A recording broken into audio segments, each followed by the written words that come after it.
Coach, before the game, you mentioned that the team was still feeling the last game in Phoenix. Yeah. So this first question, how's everyone feeling now with, not quite a wire-to-wire win, but a pretty, Yeah. Commanding victory against a good team? Well, they should feel good. I thought defensively we accomplished some things we didn't in Phoenix.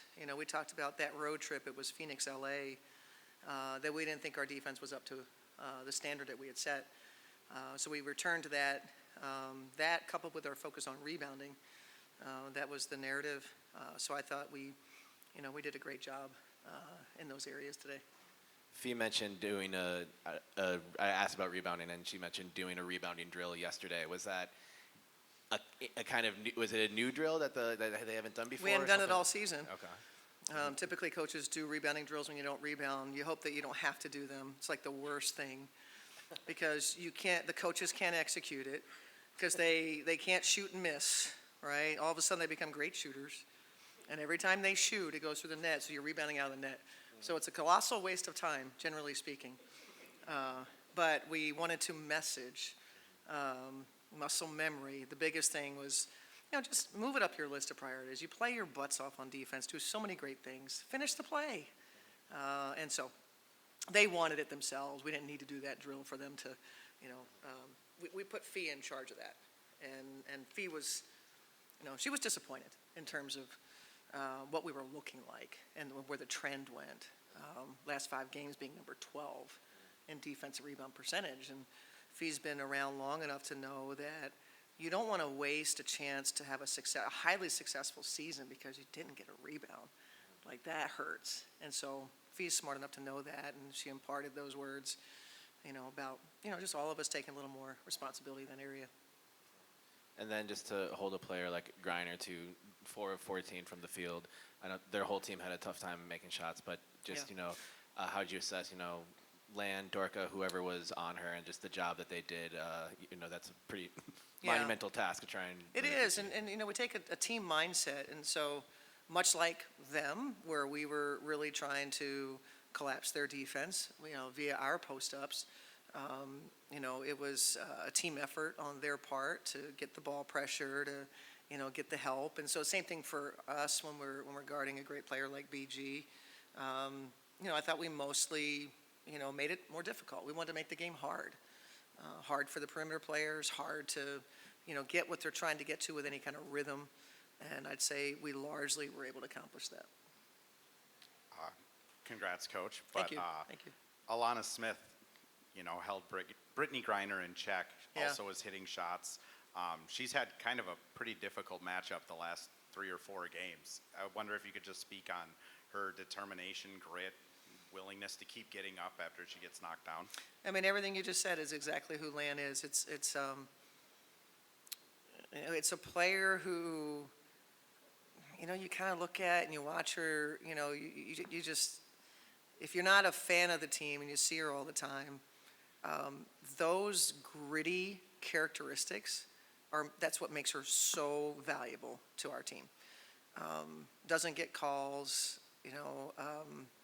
when she's accepting contact, and but like you said, gets knocked down, gets up. She'll fight on the way down to the floor.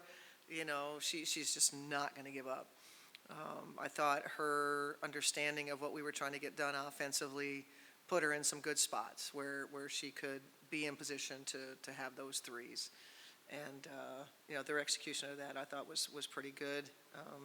I just have a great appreciation for Lan's work ethic, her belief in herself, who she is as a teammate, and just that never give up. She may look like, like her arm's falling off, like her leg hurts, but all of a sudden she'll sprint the floor, So just really impressive in terms of that overall compete and never quit. Dorka and Lan shot 4 of 5 from 3. Yeah. They also just seemingly have this innate ability to throw those over-the-top post entry passes. Yeah. I wonder if you could just speak on that combo and how important it is for spacing. Yeah, it's huge. It was a huge part of this game. They both knew that they were going to be open. They both knew that Fee was going to get a great deal of attention. They both knew their spots. And, obviously making the shot is the harder part.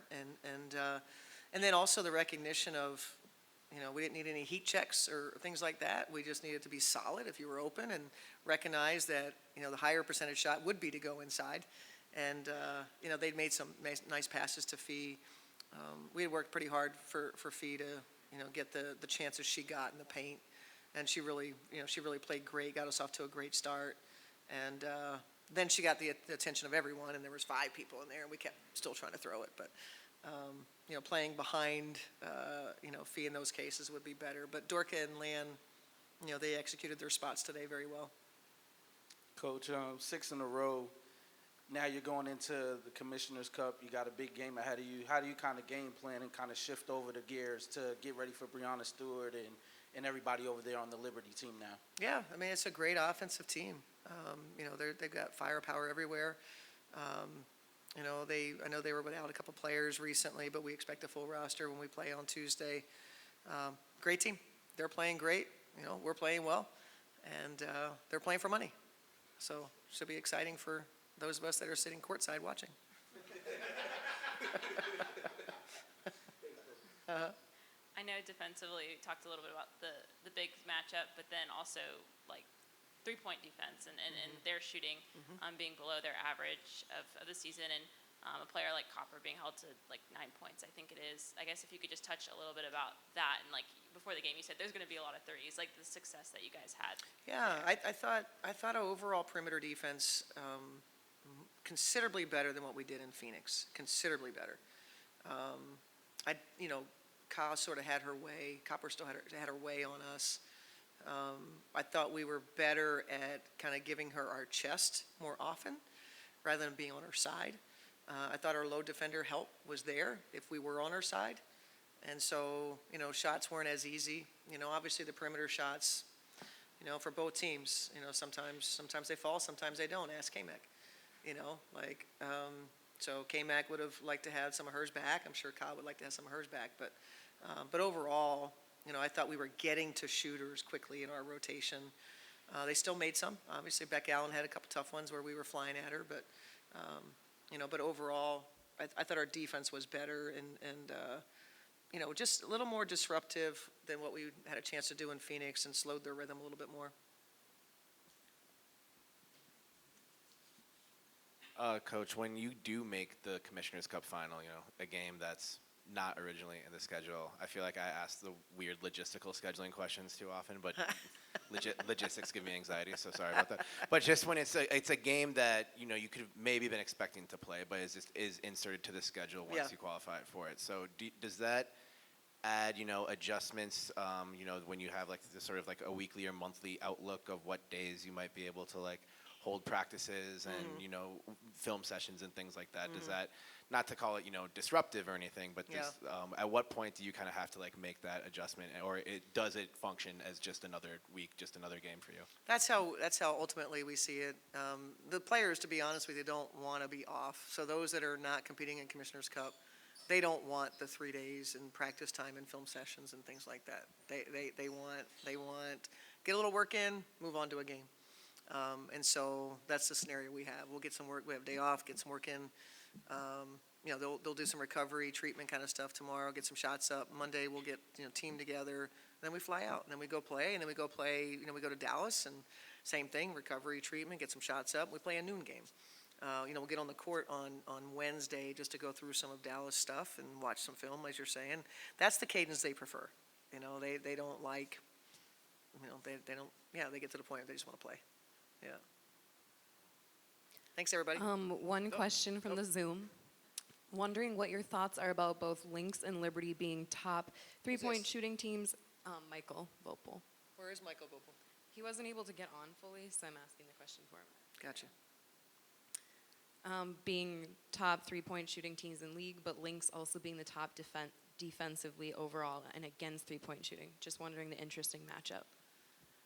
So, I'm sorry, the question is?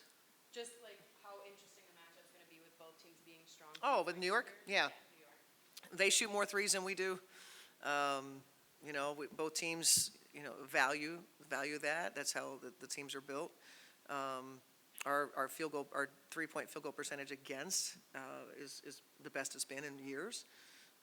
So, we hope that that holds true on Tuesday, and we hope that we make, the opportunities that we get from three. So it could be a, thing that decides the game, our ability to, to make threes and defend the three, because that's what both teams are going to shoot 33s. Hopefully we get close to that, and we'll see what can happen.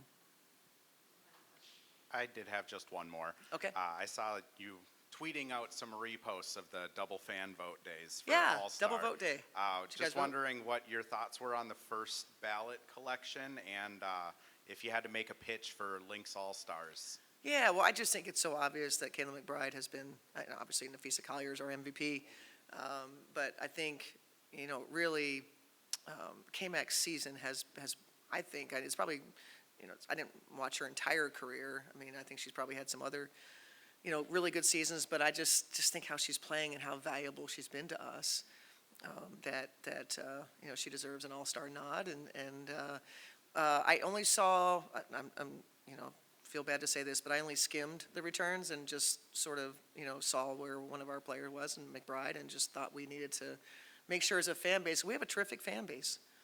And everybody's got to, now the one thing I did hear is, it's not necessarily always easy to vote if you don't, have a prowess on your phone, or, if you don't have that aptitude, it doesn't come easy, then it's hard to vote, so, but I don't think that's an excuse. We say excuses are for losers. Vote. Let's get K-Mac